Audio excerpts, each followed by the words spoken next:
Animal Kingdom Day, the last day in Animal Kingdom, and I've got one thing in my mind, and it's goats. And we can take the secret path, secret tunnel.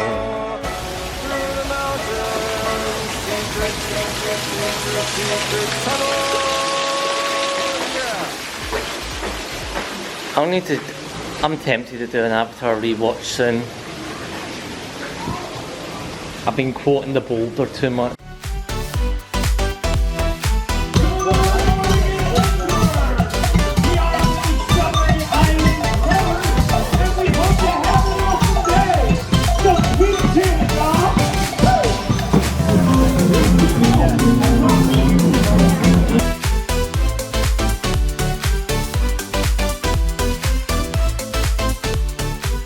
Alright, this time we're getting into Taiwan, USA.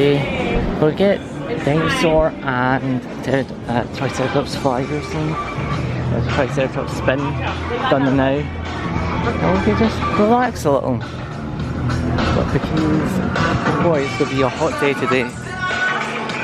But one thing I do think is that rebrand of this area is going to be rough. It's got a weird history, let alone this history of the entire area. So, I'll continue on.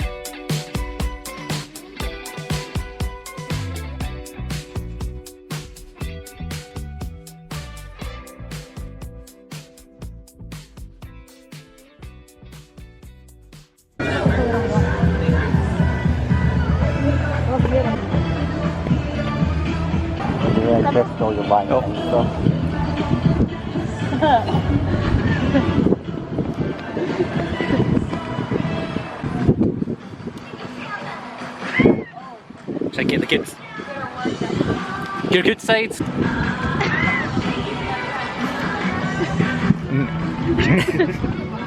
I get a hug? I never got you a hug. Thank you. Thank you. Oh, that's why Donald bought the area over. He's basically like, oh, doesn't have the money to buy anything over. That's the lore. It just sounds like he stole money, like took money. Scrooge gave him a small donation. Yeah, Scrooge would have given him a donation for it. No, because Scrooge is going to get money out of like the amusements area. Capitalism wins again. Scrooge gets a refund. Capitalism at its finest. Monkey.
was fun. Always a fun ride. I love Expedition Everest. It's just such a beautiful... Even from Disco Yeti. Gotta love Disco Yeti. Believe we're going to head on going towards the Feathered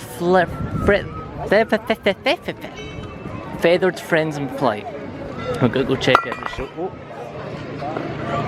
Thank you. Yes. I'm gonna check out Feather Friends in Flight and head over that way.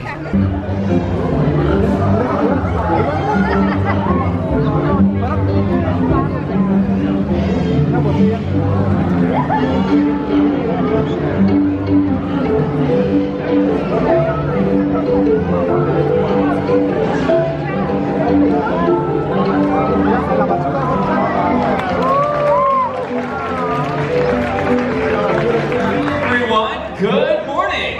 Good morning, everyone! Welcome to Feather Friends in Flight. My name is Scott. My name is Josh. That was a lot of really fun birds flying around out here, and birds have been the story in this theater ever since the park's been open, dating all the way back to 1998.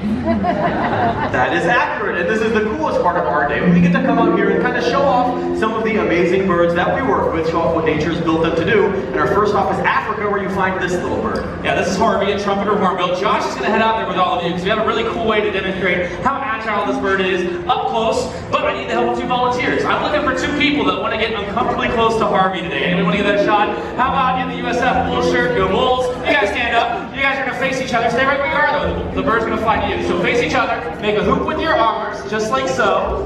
So the concept is, we're going to have the bird hopefully fly through you, because all of you are trees in the forest now. How exciting, right? So 2 taller trees are amongst you. We're going to see if Harvey is a USF Bulls fan too, and fly all the way through to Josh in the back, okay? So he's going to size it up. He is firing up that GPS. And look at that! You did a big job. And you know what?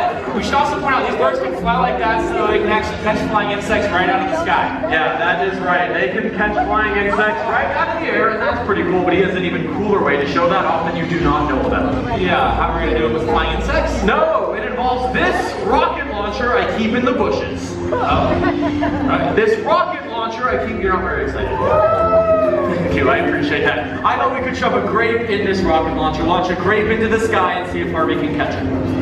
I haven't tested it, is the only thing. We're going to count you down from 3, Kevin. When we get to 1, that is when you take over and you stomp on that thing as hard as you can, and then look up to see what the bird does, okay? Sound good? You ready? Oh yeah. Alright, let's count Kevin down. In 3, 2, 1, whoa! Yes! Let's give Kevin our Rocketeer one more big round of applause for joining us. Thank you for fixing that, buddy. I appreciate it. Well done. Oh, that bird's way better than I thought it was going to. Me too. I was not confident at all, but it worked out. Well, Harvey, you are a phenomenal rock star. I tell you what, we'll have some more tweets waiting for you back. But right through that window there is the way to get there. You just have to hop up on the windowsill right in front of you. That's a good start, but then you take a left. Yeah, Harvey the trumpeter hornbill. That would be kind of cool, is to point out not all birds have to rely on physical adaptation. So if you take the corvid family, the crows, the ravens, they rely on their intelligence. Yeah, they sure do. And this little guy is Tendo. Super smart little bird. He's a pied crow, and he has a cool way to show off just how smart he is, involving the help of another volunteer. This time we're looking for an adult, number 1, who has a dollar bill, number 2. In the yellow tank top, do you have money left? Yeah, you can just look behind you. Yeah. If you just want to hold that dollar out to your side, the idea is we've taught some of our crows who to fly to based on who is holding a dollar bill, because most people still have money at Disney World, right? Any denomination works, the higher the better, actually. Are you comfortable with the bird landing on you? Okay, that's the idea. So if you just want to make a nice strong perch with your arm and hold the dollar out to the end, and just hold there for 2 seconds, because Tendo is going to check out if there are any other birds who have left treats behind, because he's found a lot out there. Tendo, remember me? We work together? Yep.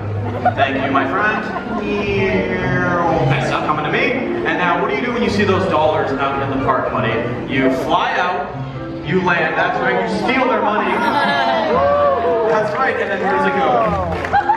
All the way. I can make it a little easier. In, all the way, the pocket. Nicely done. Tendo, you are so smart, buddy. And sir, have a magical day. Anybody else want to see what a crow can do for a $20 bill? I appreciate the kids raising their hands. I know, right? No, sir, we are actually going to deliver your dollar right back to you. If you just want to stand back up, arm out, palm facing the sky, and he should just place that dollar right in your hand. And if he does not, we know he works for the IRS. All right, there you are, landing in the hand. Have a roll. Psych, he is employed by Walt Disney World. I'm just kidding. Tendo, thank you for bringing that dollar back, but we do need to return it back to our wonderful volunteer. Just wrap your fingers around it. How about a round of applause for our volunteer? You know what? That is something you don't see every day. Rose? Money back in the theme park. Yeah, it's pretty difficult. All right. Well, I think we should probably venture out into maybe the realm of speed. That'd be pretty cool, right? Oh, yeah. Yeah. So I was thinking we could see a hawk fly. You guys want to see a hawk fly? That would be fun, right? That's gonna be a little more awkward. Scott, none of the hawks. I know the hawk's next. Oh, the hawk is coming. Okay. Chickens and hawks do not hang out for a number of good reasons. I'm gonna walk the ladies home. I'll be back in like 2 seconds, okay? All right, great. Big Nugget, where are you going?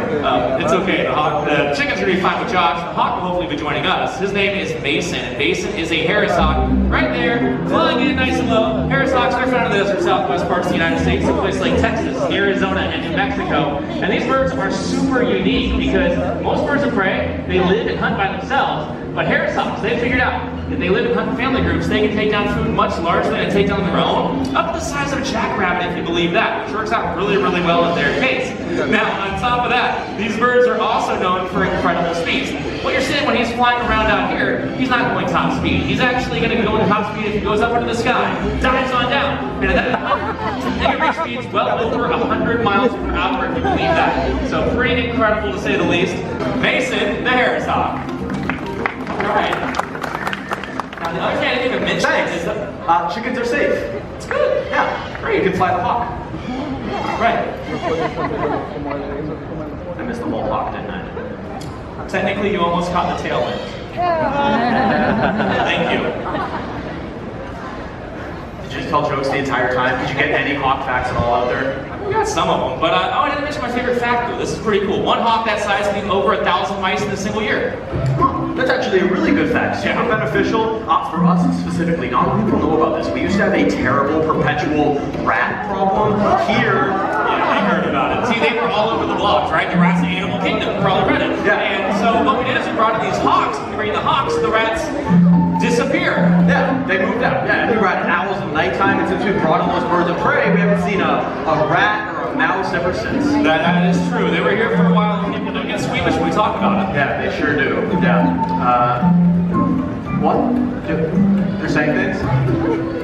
Yeah, you're right. Hawks are number one. Yeah, hawks are number one. Yeah, they did a really great job, and now it is safe to say the rat problem is behind us now. Take that, Jungle Cruise. Anyhow, Want to move on? Please. Actually, Scott, can we change gears? okay. Because normally we do like the whole crane thing, right? But I thought if we could, would we just like push through the fourth wall a little bit and did a little training session? Hey, what do you want to train? I was thinking maybe Neptune. Neptune's a raven we work with. We were supposed to train him after the show, but what if we, I could train a new behavior over here, you could just flat out talk about how we train the birds. I'll flat out do that. Okay, so this is Neptune. Neptune is a raven, and she's getting treats from Josh, right? Those treats are important because they let Neptune know whatever you did right before you got the treat, do it again, you'll get another treat. And that's kind of how we communicate to the birds. Kind of like saying, you did something right, keep doing that. Oh, you just gave him a treat for a time, which Sure did. why? Because it's fun and cute. Well, okay, but Sorry, I'll keep them on the rock, okay? that's good, because if you give treats for anything and they might start forming a pattern, that's what we're looking for. If a pattern starts happening, it's a good sign that's what they think they get treats for, and once that pattern forms, they get really good at it. So we want to be very selective on what we Josh. Neptune, no. Why are we teaching this bird to untie shoes? Like I said, it's fun and cute. Well, it's fun until he goes out of the park and unties people's shoes, right? That's not great. So I'll tell you what, I'll just give him a treat for untying just your shoes, and then I'll We're not doing the shoes anymore. Stop. Let him untie your shoes. Stop, look how cute he is. Come on. What is that? What is that? Neptune, can I have that? Can I have that back, please? That's a microphone cord.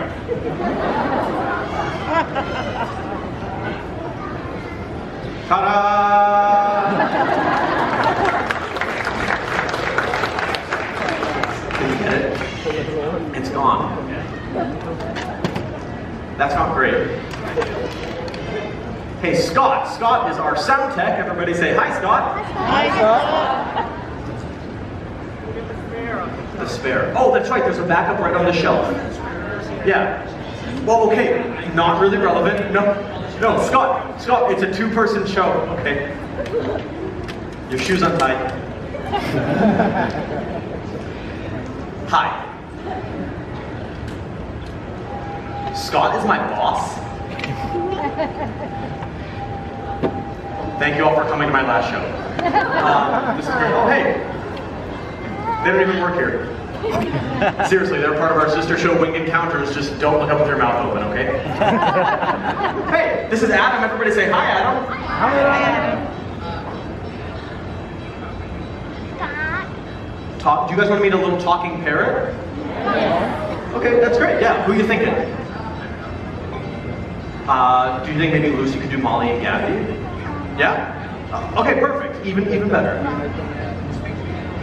Yes, I will try my best. Thank you very much. Okay, so we are going to change gears. Adam just conveyed that Lucy, who is a trainer that we work with, is going to bring out Molly and Gabby, who are two cute little Amazon parrots that can talk. They can mimic. Mimicry is the real natural behavior we're focusing on here.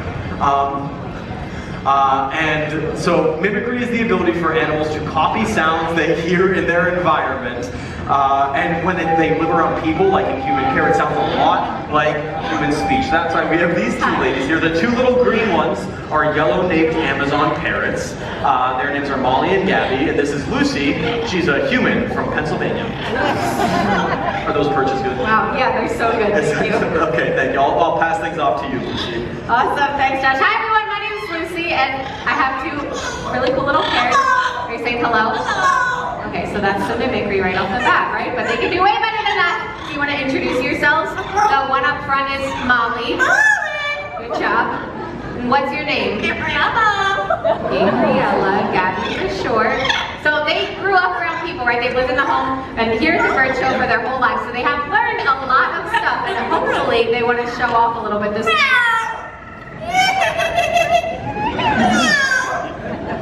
And now they're cats, I guess. That was great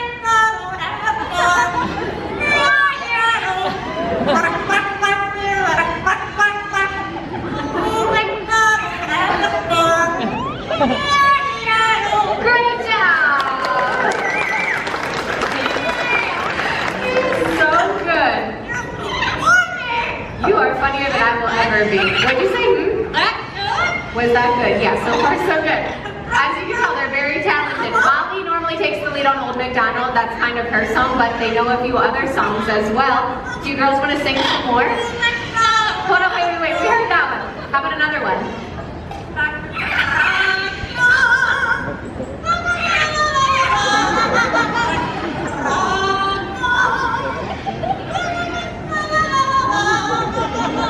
And they're bilingual. Excellent. We love that.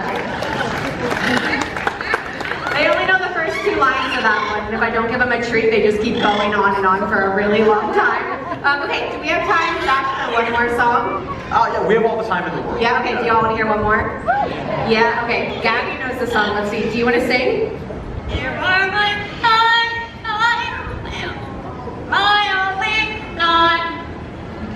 You make me happy when I'm doing you'll never know how much I love. So please don't take the night away.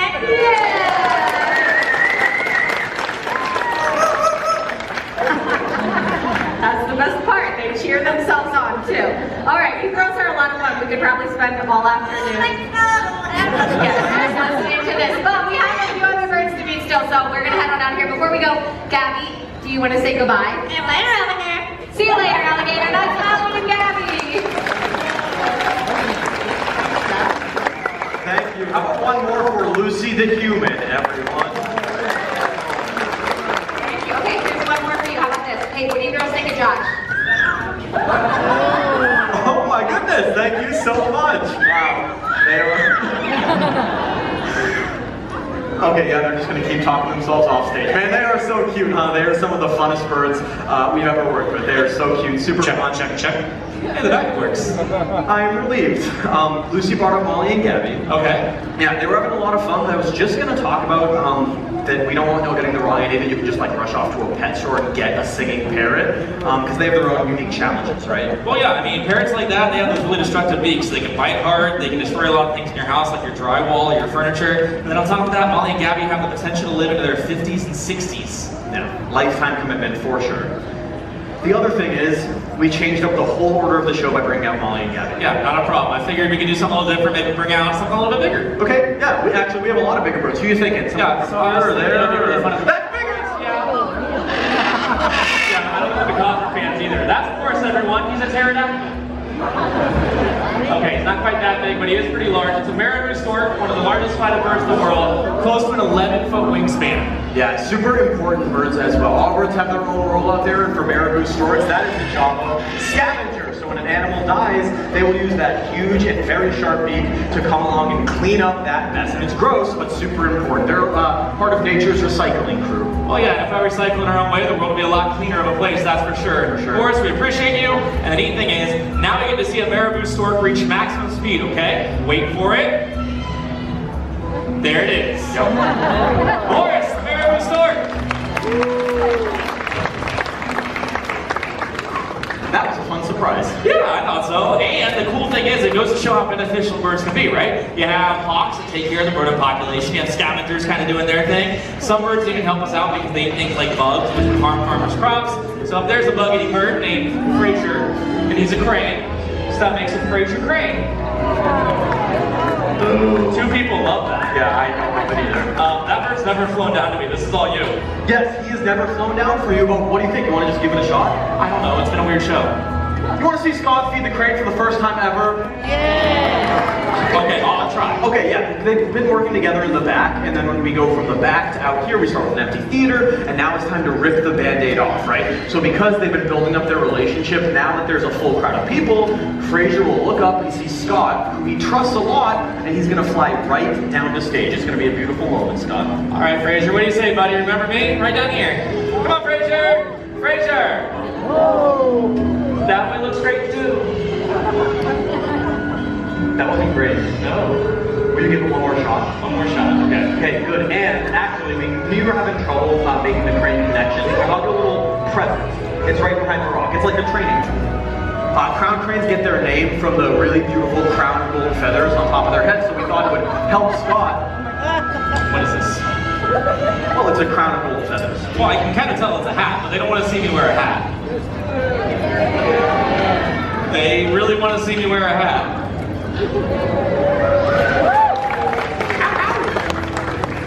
So, now Fraser Crane is going to look up, he's going to see Guy Fieri, and he's going to fly right down.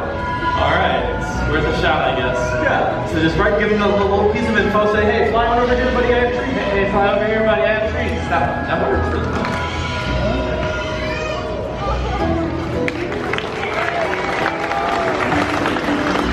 That actually works. That's what I'm saying. You think it was the hat? No, the hat was for us. And you're all very welcome. No, it was all the treats and the relationship building. It finally paid off. This is so cool. We'll see you later, buddy. Fraser Crane, everyone.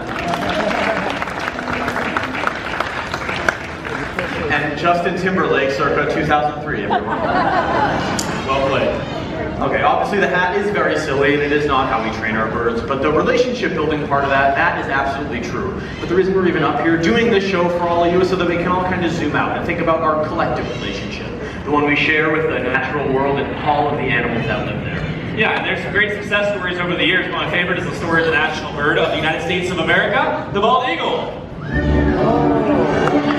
Everyone, we'd like to meet Hope.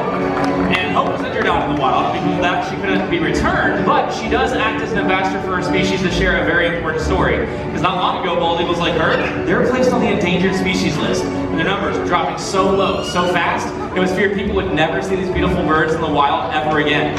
Something pretty incredible started to happen. People took notice, and they took action.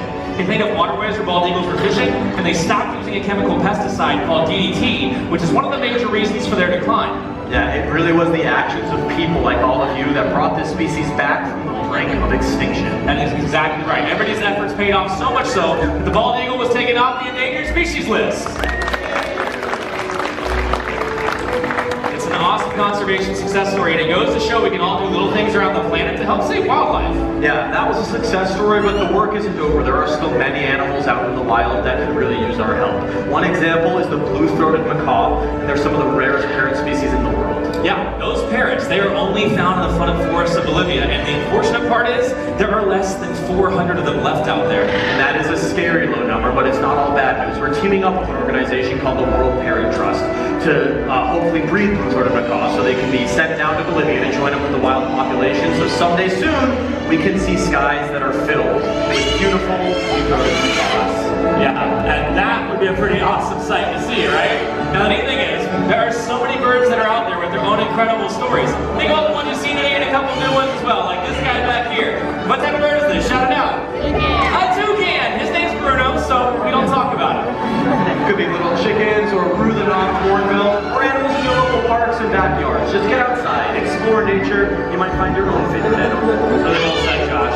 So, on behalf of all of us here, especially our very noisy feathered friends, we'd like to leave you with one final wish.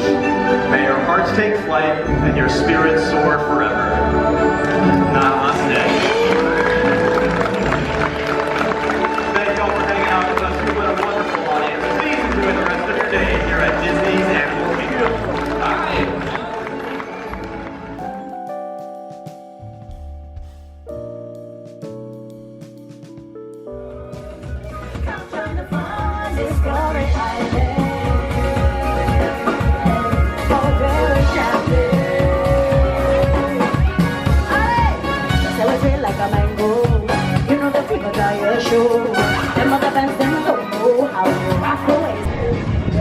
Okay. We've had something to eat. We're back over here. Guess we're going dinosaur again. We're gonna get dinosaur done, and yeah, I'm excited. I love dinosaur. It's one of those rides I don't want them to lose the ride. I'd rather give it the Frozen effect, that is the kind of just brush up the quality by replacing it with a new theming but keep the ride the same, because oh boy, this is one of the bumpiest rides in the park and I love it.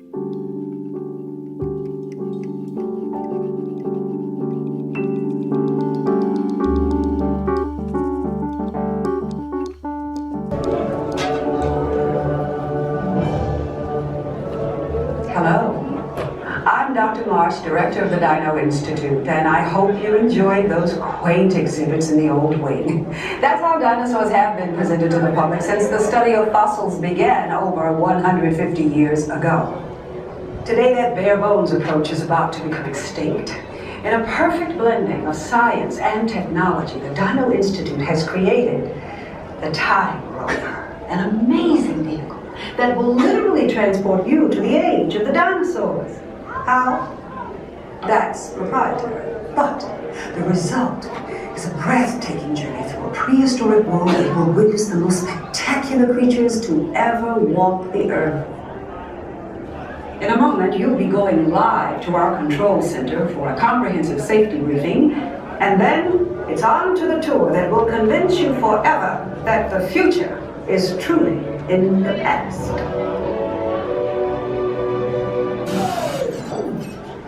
Hello there. Welcome to our little trans-dimensional joyride, folks. I'm Dr. Seeker, your friendly controller, and a heck of a paleontologist, if I do say so myself. But let's not talk about me, let's talk about you, and how you can help me make history today with the Time Rover. It's like this.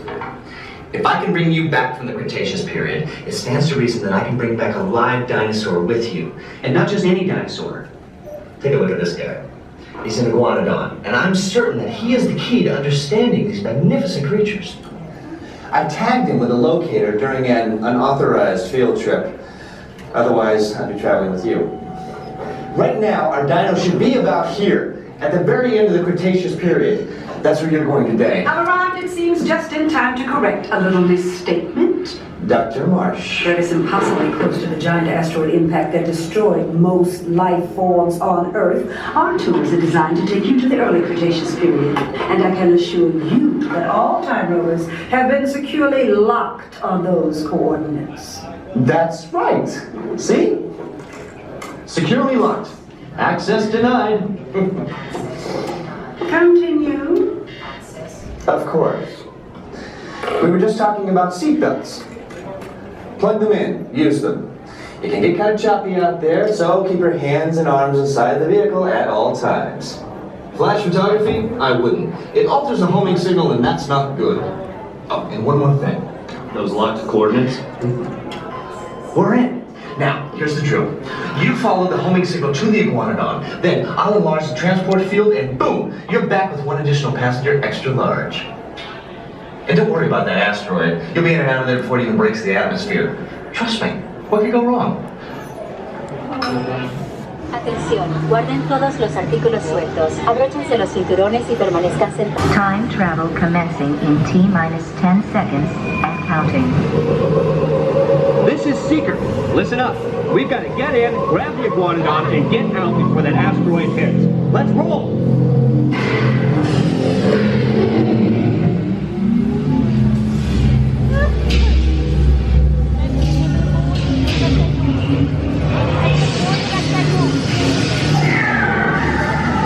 Okay, now, let's go get that dino. Computer, what are you tracking? Styracosaurus. Not our dino. Warning, meteor shower in range. Just little one. Oleoramus. Hadrosaur. Raptor. Time to get serious. Locking autopilot on homing signal now! Hang on! I'm tracking a big dino on the scope. Could be ours. Computer, full stop. Identify. Carnotaurus. Definitely not our dino. Go, go, go!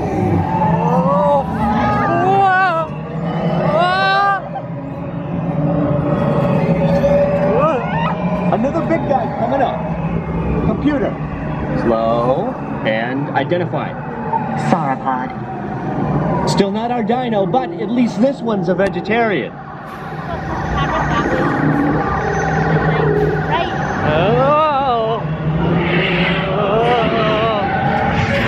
Asteroid impact in 90 seconds. We better move it.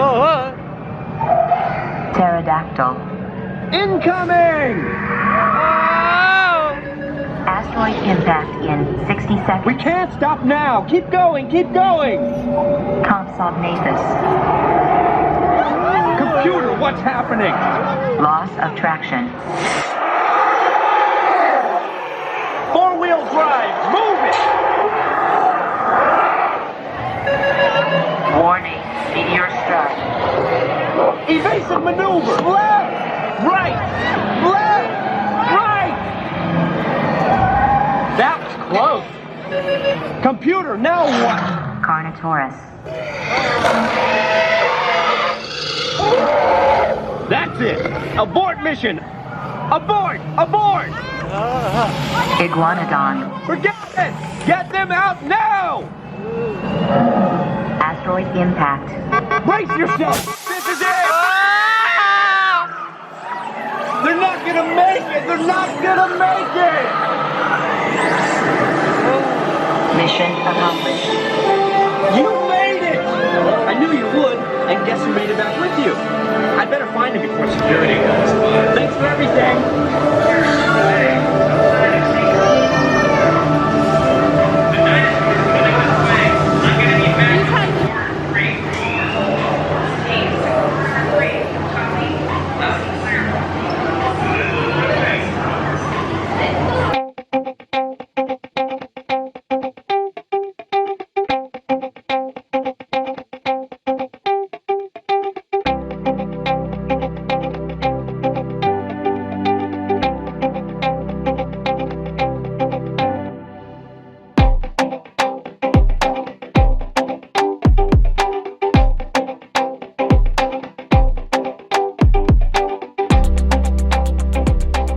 There we go.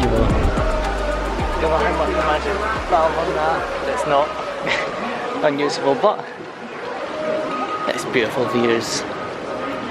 that was a fun way. It's a fun wee ride. Don't get too wet on it, apart from the big splash, but I mean, it's very enjoyable. Peek and see it. Oh, look at the bud. Oh, you just gonna get that? Hi, bud. Hiya. Hello. It's go time. We're off over to Rafiki's Planet Watch. Yeah. We're off to pet some goats.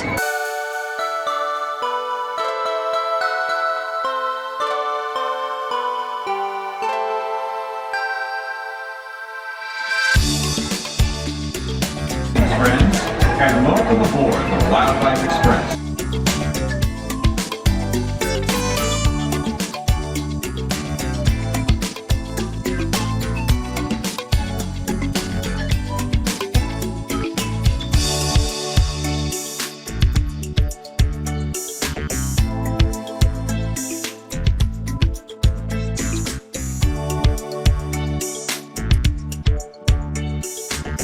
Here we go.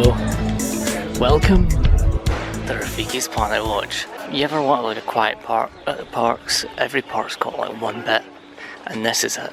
Because not many people head up this way. It's easy to get to, and I think one of the most fun attractions in the park is the goats. Yeah, now I think they do red of nature. Walt Disney himself understood the importance of spending time around animals, studying their behavior and personalities in order to create realistic characters and dynamic storylines. This meeting of the human and animal worlds sparked a legacy of storytelling that has shaped our relationship with animals and conservation forever. Today we invite you to become a part of that legacy as our own Disney artists help you learn to sketch characters inspired by the very animals found here at Disney's Animal Kingdom. Get your pencils ready because here comes our animation artist now. Good afternoon, everyone. Welcome one and all to the animation experience here at Conservation Station. All right, this is not a bad sized crowd. I expect there'll be a few more people in here with all the heat going on outside. Is it still hot out there? Of course it's still hot out there, crazy hot. Is it raining yet? No? All right, well, glad to have you here. Welcome. Well, it's nice and cool and dry, and hope you guys are enjoying it. So my name is Mike. I'm going to be the artist for this class, sharing with you how to draw one of our classic Disney characters. By the way, do you know what character we're drawing?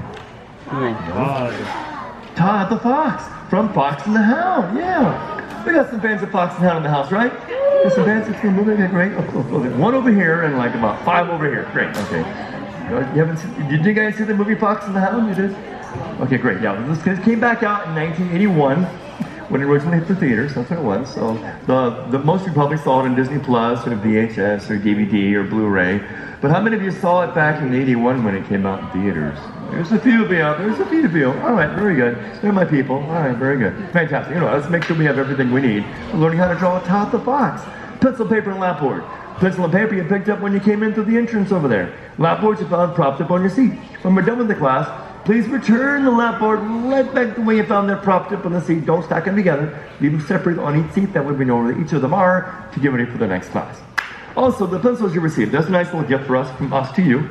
Great little pencils. If you don't want to keep them, that's great. If you don't want to keep them, that's fine too. But when the class is over and we exit over here towards the right, everyone's going to be exiting towards the right, you can drop them off in that little bin that says pencil recycling, or keep them. Either way, whatever you do, take them with you. Do not leave them here. Don't leave them here. Don't throw them on the ground. Don't put them underneath the seat. Don't throw them between the seat. Don't put them on the clipboard. Take them with you or take them with you to keep them. Either way, drop them off or keep them. Right. Out of the way. Great. Now, one more thing. That is, we need something to inspire you to draw these characters, as Walt would bring live animals into the studio to inspire his artists. Since we're drawing a cute little fox, a baby fox, no less, a little kid fox, we should have some boxes to be able to show you, but we don't have any here in the park to show you. So we'll do the next best thing. We're going to show you a whole bunch of other cute baby animals, and hopefully by seeing those, they will inspire you to be able to draw our cute little baby fox. Please gather your personal belongings before comparison. And remember to take your artwork with you. We hope you enjoy the rest of your visit at Rafiki's Planet. He's a bit chubby, but don't patronize I like him. Well, we did all that. Now it's time for the good part. Time for the goats. What would you think if I sang out of tune? Would you stand up and walk out on me? Lend me your ears and I'll sing you a song, and I'll try not to sing out of key. I get by with a little help from my friends. I get high with a little help from my friends. Ooh, I'm gonna try with a little help from my friends. What do I do when my love is away? Does it worry you to be alone? How do I feel by the end of the day? Are you sad because you're on your own? I get by with a little help from my friends. I get high with a little help from my friends. Ooh, I'm gonna try with a little help from my friends. Alright, we spent some good time up here. It was relaxation away from it all. And into Africa. And I believe we're going on safari once again. Let's sound a little earlier in our last safari. Let's go. Do you need anybody?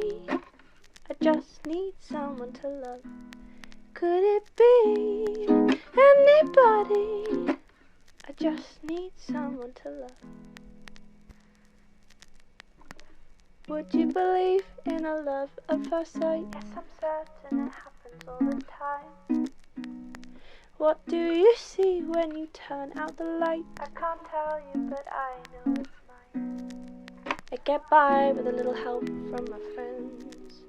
I get high with a little help from my friends. Ooh, I'm gonna try with a little help from my friends. Jumbo, everyone, my name is Taylor. I'm going to be your safari guide today. Now, a couple of quick reminders before we get started. For your safety, you must remain seated at all times. It's a very bumpy road and I'm the only person here with a seatbelt on. If you want to take photos or videos, you're definitely more than welcome. I simply ask that you hold onto your phones or cameras nice and tight. Our first stop is the Little Witchery Forest. A lot of animals that live here like to hide and blend in really well. Like that okapi over to our right. Now the okapis have striping on their legs very similar to a zebra, but they are the closest relative to a giraffe. They both have incredibly long tongues and very similar facial features. Over to our left, we have the greater kudu. We also have a couple of bonobos. Now the greater kudus are the ones without horns. They're actually females because of that. Only the males have horns that are about 3 to 4 inches long, but both the male and female rely on their sense of hearing rather than their sense of sight. Now those bongos were the ones with the lean back horns. They're actually called the ghost of the forest because of that. To our left, we have a couple of hardman mountain zebras, including 2 of the babies. When zebras are first born, they print on their mom's stripe pattern. That way they can recognize which one is theirs. If you ever wondered if they're black with white stripes or white with black stripes, the answer is black with white stripes. A good way to remember is to look at their noses. They also have a little flap of skin that hangs from their neck. It's called a dewlap. It's there to help them regulate their body temperatures. That way they don't get too hot or too cold. Also over here to our left, we have a few beside giraffes. A group of giraffes is called a tower. It makes a lot of sense. They're very tall and they tower over just about everything. When giraffes are first born, they have a 6-foot drop to how tall mom is. The drop will shock them into taking their very first breath. So within an hour, they're off and walking. It's pretty rare to really see giraffes sitting down, especially out in the wild. They mainly stand because it protects them from predators. Even when they need to sleep, they sleep standing up. Granted, giraffes don't need a lot of sleep. They'll nap for about 30-ish minutes, and that's going to be it for them for the whole day. They're also a keystone species, meaning they play a pivotal role to their ecosystem. They're rolling pollinators. Because they're so tall, they collect pollen at the top of their heads, then pass it from tree to tree. And speaking of the top of their heads, those are horns at the top of this bone called ossicone. Both male and female giraffes have them, but the male okapis have them as well. Speaking of elephants, there's one over to our left.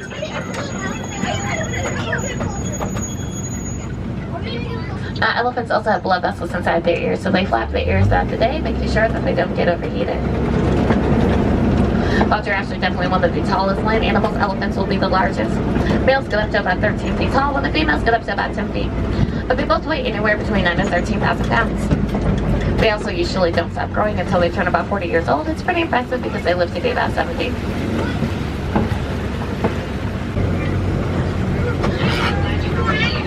Also to our left, we have the greatest flamingos.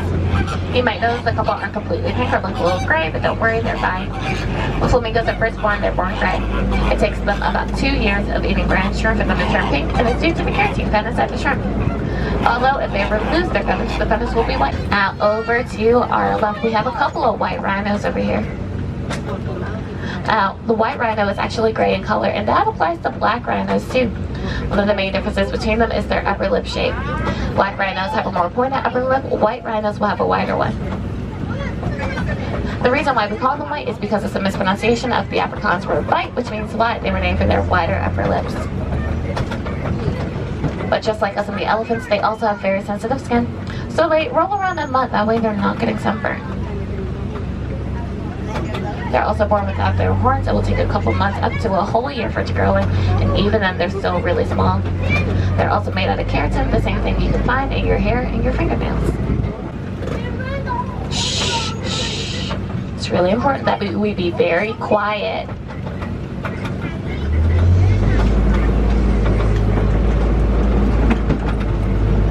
Now also to the left, there are a couple of cheetahs hanging out on the far back hill, all the way in the middle. Cheetahs are one of the fastest flying animals around. They get up to about 70 miles per hour, though they only hold it for about 100 yards. They also have what looks like a little tear mark that goes from the corner of their eyes down to their cheeks. It reflects the sun to help them see where they're going. Unlike lions or tigers, cheetahs won't roar. They're going to make the same noises as the household cat. The chirping noise varies similar to a bird. That was the last stop for our safari, which means our safari is almost over. If you're looking to see more animals, you can always come back to Kilimanjaro safaris. No two safaris will be exactly the same. You might see something you didn't see this time around.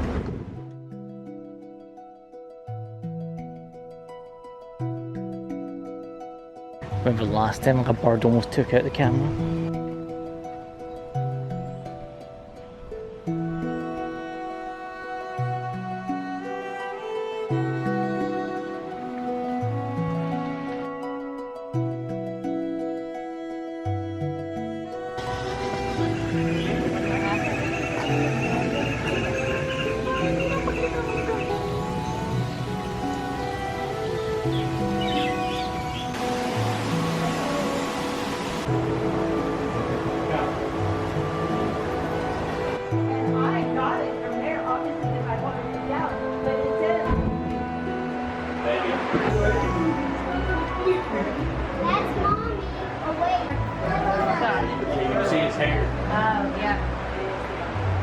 I figured that. Oh, I see that.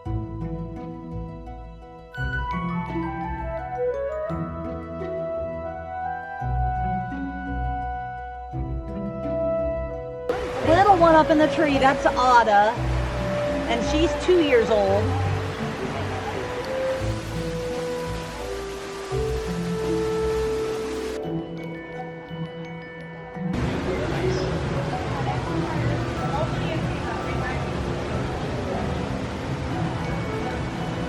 There you go, it's like I see in macaque.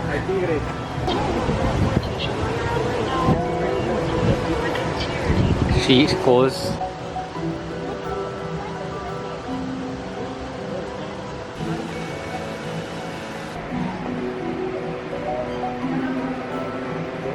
It's massive.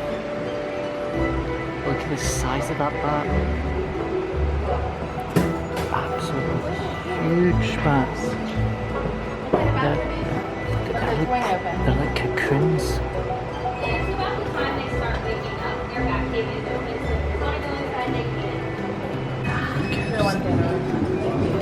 I just got this renewed Swatch subscription to see the word skink.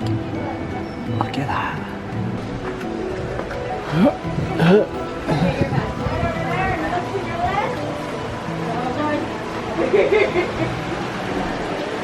He's hanging on the tree. Look here, watch all the good beauty. Give it.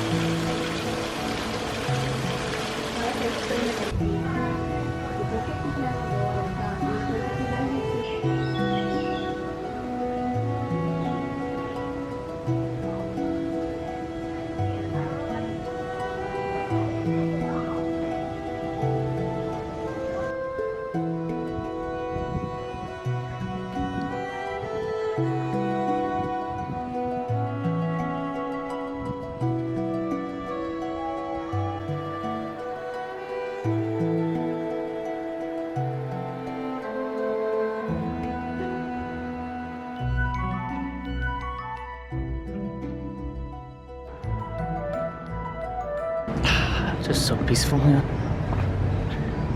But not good weather, but well, good isn't. It's good and sun isn't sunny. Sometimes sun isn't so great, especially for me being Scottish.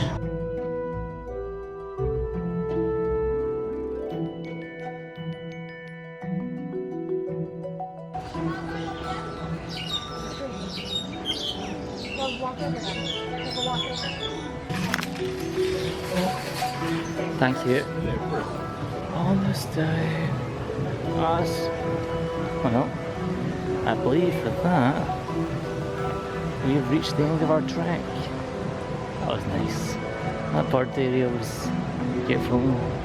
I think, I don't know what I prefer. I think I prefer this one. It just feels more scenic. I like the architecture. You can hear Cali River Rapids gone by. Anyway, let's go.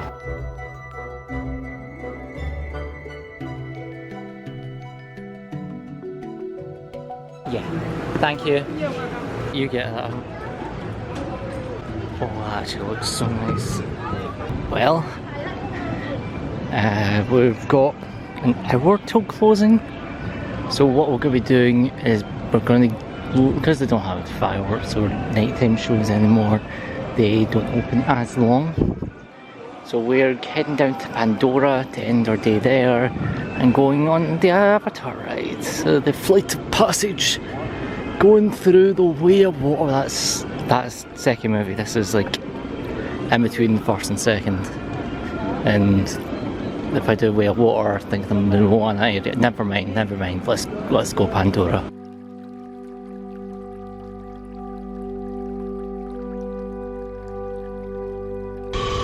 I love how just by using the audio, they're like can make you think you're in a different place. Like you hear the animals, like the chirping, just slightly change, and you know you're in a different environment. Speaking of environment, that rock structure is just amazing to look at every time.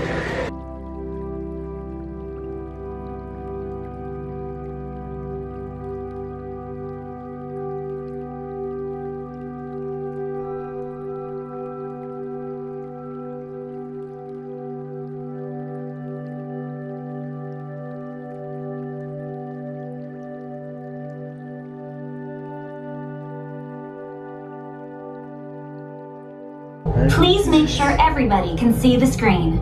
We need you to enter the room and stand on your assigned number. I just think of sounds and all sorts. Okay, sealed genetic matching room.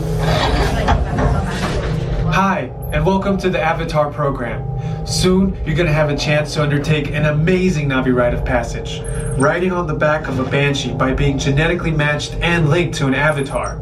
Using avatars to fly this way was all figured out by my boss, Dr. Jackie Ogden. She leads our science team, which is part of the Pandora Conservation Initiative, and we're here in the Valley of Moara studying banshees and their environment. All right, you've all been matched with avatars. Looks like they're ready for you in the next room.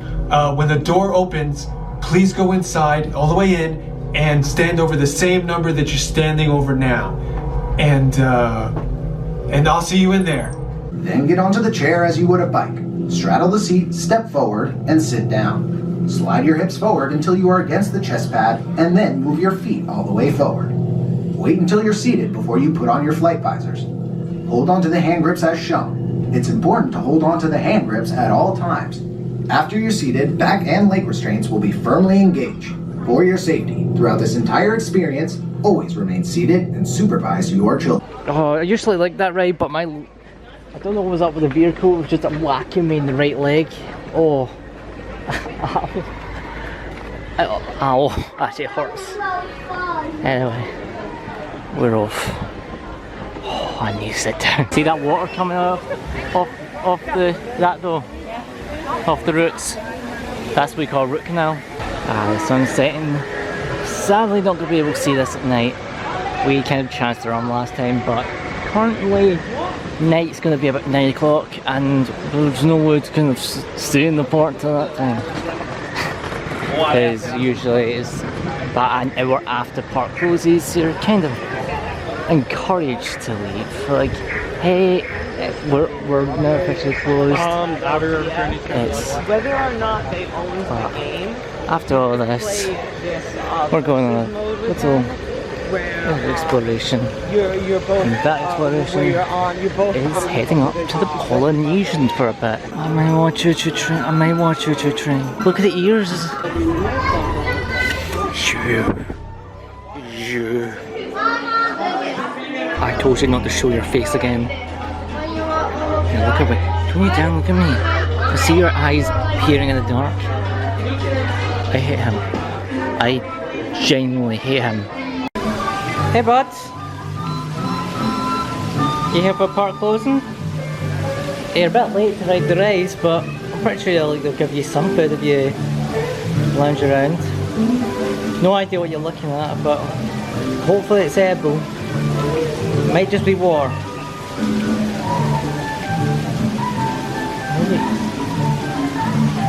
Where are you going, bud? It's got a chip, it's running, it's got crisps. Repeat, I think it's gone. Bye!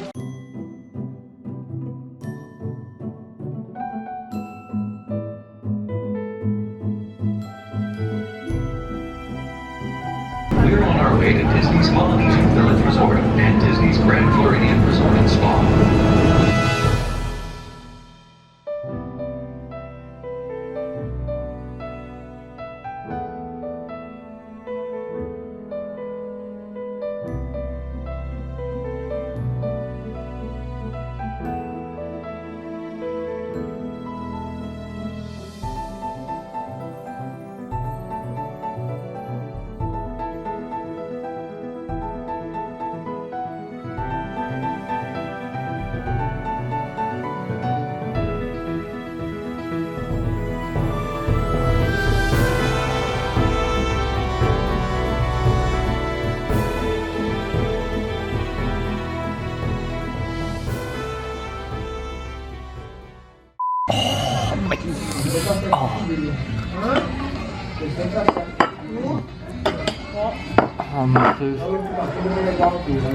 I'm a fish so